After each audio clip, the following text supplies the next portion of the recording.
ये बहुत बड़ी उपलब्धि है। पर्दे के पीछे मैं आपको बता सकता हूँ, उनकी भारत सरकार कैबिनेट तक इसका अनुमोदन जाता है, तो भारत सरकार के लिए भी बहुत बड़ा अहम फैसला है।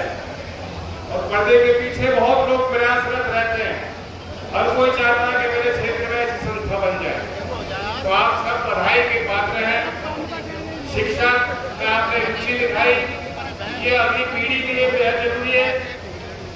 हम इस स्कूल के माध्यम से इस क्षेत्र के नौजवानों को एक सकारात्मक संदेश उनके जीवन के लिए देना चाहते हैं।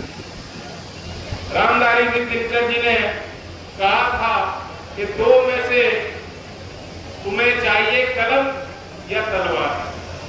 मन के ऊंचे भाव की तन में शक्ति विजय, या तो कलम ले लो या तलवार ले लो। लेकिन आज के आधुनिक युग में तलवार की जरूरत नहीं पड़ रही। अब नॉलेज इकोनॉमी है, ज्ञान का संचार, नए आइडिया, नवाचार, नए काम तो पहले संभव नहीं थे। आज वो गांव के हमारे बच्चियां, हमारे बच्चों के लिए भी वो संभव हो चुकी है चीजें। तो इस नए प्रतिस्पर्धा में, नए सामाजिक व्यवस्था में हम हर नौजवान को वो आत्मविश्वास देना चाहते हैं कि अगर उन्होंने कुछ सोचा है और विचार उनके ठोस हैं, अच्छे हैं समाज के लिए, तो और कुछ उपलब्धियां और चीजें कमा सकते हैं। उनको गाड़ी कमाई करनी होगी, मेहनत करनी होगी, चुनौतियों का सामना करना होगा, कुर्बानियों के लिए अपने आप को ढालना होगा, तैयार करना। मैं जो दायित्व आपने मुझे दिया, भारत सरकार में जो जिम्मेदारी मुझ पे है, उसका सीधा संबंध और ताल्लुक देश के नौजवान युवा शक्ति से है। खास तौर से कौशल विकास कितना महत्वपूर्ण विषय है, कभी ने इस विषय को संज्ञान नहीं लिया। प्रधानमंत्री जी जहां भी जाते हैं वो इस पे बल देते हैं कि कौशल विकास अति महत्वपूर्ण है और देश की युवा शक्ति को उसको पहचानना है। जो देश के एम्प्लॉयमेंट देने वाले लोग हैं, आज तो ऐसे उद्यमियों को मैंने निमंत्रण यहाँ दिया। बहुत छोटी सी सरल सी बात है, ये उस दुनिया से आते हैं जो आपके बीच काम करना चाहते हैं। गांव की पृष्ठभूमि में किसान को लाभ पहुंचाने के लिए उन्होंने कुछ बनाया है, लेकिन वो बात उन तक आप तक पहुंचेगी कैसे? तो मुझे अच्छा लगा, एक हमारे आंध्र प्रदेश के साथी आए, उन्होंने इंग्लिश में बोला, कोई बात नहीं, शामिल है या सब इंग्लिश समझते हैं। दूसरे ड्रोन की बात कर रहे थे कि हम मैपिंग, डिजिटल मैपिंग कर लेंगे। ये सारे वो टूल्स हैं, ये वो काम है जो किसान को भी यूज करने पड़ेंगे।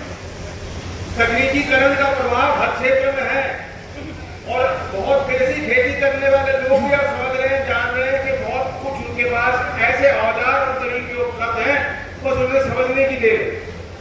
तो इसलिए हमारी पॉलिटिकल पार्टी है, गांव से आपसे सीधा आपको लाभ मिले, इस प्रयास पे दो उद्यमों को मैंने आप बुलाया। मैं साफ कर देना चाहता हूँ, उनका कोई राजनीतिक ताल्लुक हमसे नहीं है। हमने एक मंच बनाया है किसानों के बीच, किसानों की बड़ी ताकत, बड़ी संख्या यहाँ आई है और इतनी इच्छा थी कि वो जो बात कर रहे हैं वो आप तक पहुंचे, आप उसे समझें और ठीक पसंद आए बात, राजी हो तो उसका उपयोग करें। राजनीति भलाई के लिए होती है, राजनीति विकास का माध्यम होता है। और ये बात मैंने चौधरी अजीत सिंह जी को करीब से देख के सोची और उनके हर बात पे ये होता था कि पैमाना क्या होगा, फैसले का पैमाना वो होगा कि तुम्हारे निर्णय से, तुम्हारे सोच से, तुम्हारे प्रयास से, तुम्हारे फैसलों से व्यापक जनता को लाभ मिल रहा है। कोई उनका सोचने का पैमाना, आपकी नस हमेशा वो टटोल के रखते, वो जानते थे कि वो आपके लोग क्या सुनना चाहते हैं, उनके माध्यम से, उनकी कलम से क्या काम देखना चाहते हैं। और उसके जब जब उनको अवसर मिला, उन्होंने बहुत प्राथमिकता दी कि मेरे क्षेत्र में जो हम लोगों की पहचान है वो और बुलंद हो।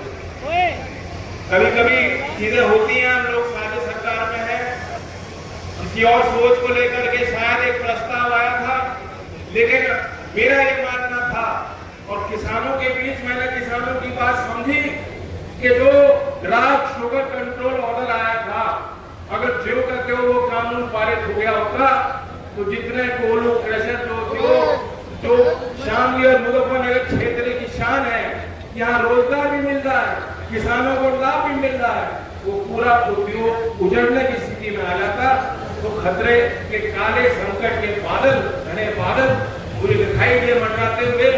और मैंने आपसे हिम्मत ली, ईकड़ी में मेरठ में कार्यक्रम में मैंने बोला कि तकनीकी जानकारी हो सकता है मुझे ना हो, आप खेती करते हो, आपको मालूम है, आप अपनी कौम की सोच सकते हो, आप गांव की स्थितियों से बेहतर जानते हो, वाकिफ हो, आप सुझाव दीजिए और भारत सरकार आपके सुझाव को सुनेगी, समझेगी और मानेगी। और मुझे बहुत खुशी है, लोकतंत्र का समाज है, शामली का कोई किसान, साधारण किसान भी ये ना सोचे कि दिल्ली उसके लिए दूर है। प्रशासन विधायक की बात में सुना था, वो कह रहे थे 6-6 घंटे लग जाते थे दिल्ली जाने में, अब तो दिल्ली दूर नहीं है। जो एक्सप्रेसवे का जाम, जो नए काम यूपी में हो रहे हैं, डिफेंस का एक बड़ा कॉरिडोर बन गया अलीगढ़ तक, बड़ी बड़ी कंपनियां जो भारत में पहले वो चीजें बनती नहीं थी वो बन के एक्सपोर्ट हो जा रही है। कल मुख्यमंत्री जी ने जेवर में 6,500 करोड़ का निवेश और उसमें 3,000 लोगों को, बच्चों को नौकरी मिलेगी, सेमीकंडक्टर की वो बड़ी कंपनियों ने उत्तर प्रदेश में निवेश करने का निर्णय लिया, वो भी स्वागत योग्य फैसला है। ये सब नजर है जनता की और आपका आशीर्वाद बना रहे। आप देख रहे हो कि धीमे धीमे यूपी की तस्वीर बदल रही है। कोई भी बाहर से व्यक्ति निवेश तो करेगा अगर हम उसको विश्वास देंगे कि हमारे निर्णयों में स्थिरता है, हमारे काम करने के तरीके में पारदर्शिता है, हम सबके लिए समावेशी योजना बना सकते हैं और उनको जमीन पर उतार भी सकते हैं। जब ऐसी लीडरशिप मिलती है तभी कोई अपनी गाड़ी पूंजी को किसी दूसरे नए क्षेत्र में लगाकर जोखिम लेने का काम कर पाता है। आज वो हैसियत उत्तर प्रदेश की है, आप कामगारों की है, मजदूरों की है, उत्तर प्रदेश के किसानों की आज वो हैसियत है कि बहुत सम्मान और इज्जत के साथ आपको देखा जाता है और ये कहा जाता है कि यूपी में निवेश का यही सही समय है, यही समय है और यही मौका है। तो मुझे बहुत खुशी है कि चीजें जो पहले संभव नहीं थी, आज data centre, semiconductor, advance manufacturing सबके लिए एक नीति बन रही है और धीमे धीमे परिवर्तन सार्थक होता दिखाई दे रहा है। क्योंकि कौशल विभाग की सबसे बड़ी योजना जो अभी संचालित है, मैं उसकी यहाँ सामने में आके चर्चा नहीं करूंगा तो बहुत छोटी हो जाएगी। 60,000 करोड़ की पूरे देश की एक योजना है जिसमें उद्योग जगत को, राज्य सरकारों को और केंद्र सरकार को साथ मिलकर काम करना है। क्या काम करना है कि जो देश में 1,000 सरकारी ITI है वहां व्यापक सुधार उसमें हमें लाने के लिए। मैं जानता हूं आज बहुत से ऐसे नौजवान हैं जो किसी मजबूरीवश अपने जीवन के पढ़ाई की यात्रा में आगे बढ़ते हैं, उनके समझ में नहीं आती, वो सोचते हैं चलो ITI का सर्टिफिकेट ले लो, क्या पता नौकरी मिल जाए, अभी वो तार जोड़ने की जरूरत है। मैं हर नौजवान को ये वादा दिलाना चाहता हूँ कि सिर्फ महज निवेश नहीं है, ये आपकी शक्तियों में विश्वास है जो भारत सरकार आपको जता रही है और दिखाना चाह रही है। हम चाहते हैं कि आपकी रुचि ITI में, आपका विश्वास ITI की उस जो बुनियादी संस्था है उसमें और मजबूत हो और बनी रहे। 60,000 करोड़ की पूरे देश में मैं क्यों बनाऊं, मैं शामली में खड़ा हूं तो मुझे बहुत खुशी है कि राज्य सरकार ने पहले चरण में शामली की भी जो सरकारी ITI है उसको योजना में जोड़ा है।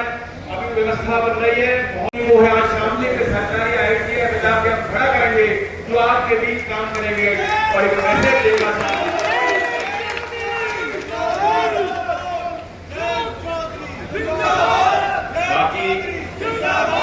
खुशी सबको है, केंद्रीय विद्यालय आपको मिलता है। मैं मजाक मजाक में कह रहा था स्कूल तो बनवा दूंगा लेकिन तबादला नहीं कर पाऊंगा,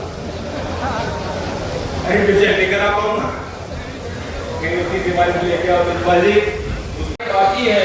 हम लोगों को साथ मिलकर और काम करना है। मैं धन्यवाद देता हूँ आज के सभी कार्यकर्ताओं को जो ये सब चीज संभव हो पा रही है और बहुत खुशी है मेरे नाम की